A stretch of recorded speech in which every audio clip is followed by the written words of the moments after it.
En plein centre du Nigeria, Mangu, ici en mai 2023.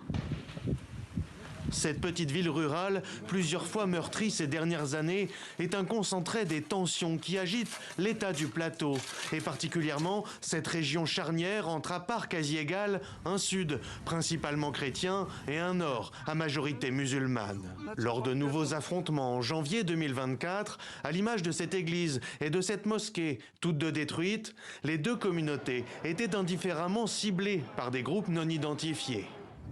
Près de 2 ans plus tard, à Mangu, la coexistence pacifique et le dialogue ininterrompu entre chrétiens et musulmans sont mis à mal par la confusion entretenue entre les conflits locaux et les attaques meurtrières de groupes islamistes ou criminels. La vie d'avant était très cordiale et paisible.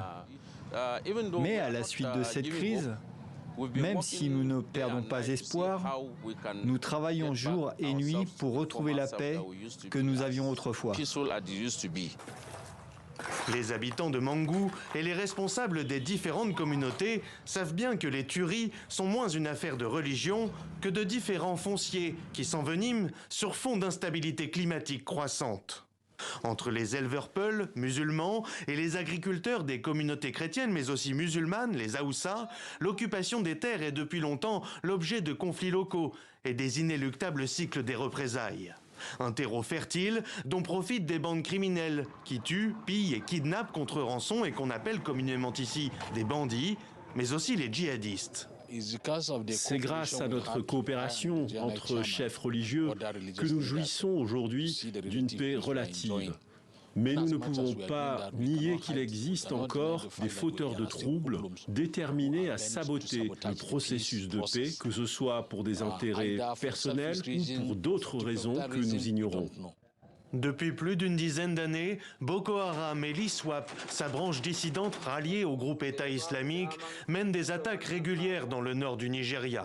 Dans cette partie du pays, leurs victimes sont de facto majoritairement de confession musulmane. Une réalité contre-intuitive qui entretient la confusion sur des rivalités aux causes bien plus complexes que ne le voudrait un Donald Trump, dénonçant début novembre les meurtres de chrétiens et le supposé laisser-faire du pouvoir nigérien. Des déclarations simplistes selon les spécialistes du sujet et fondamentalement erronées selon Abuja. Mais à Mangu, qu'ils soient musulmans ou chrétiens, certains mettent de côté les errements du président américain et appellent à le prendre au pied de la lettre au nom de la sécurité de tous.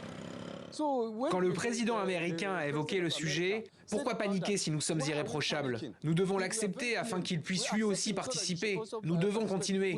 Nous devons le soutenir afin de lutter contre le terrorisme. Selon les chiffres des Nations Unies, depuis 2009, l'insurrection djihadiste dans le nord-est du Nigeria a fait plus de 40 000 morts et forcé plus de 2 millions de personnes à fuir leur foyer.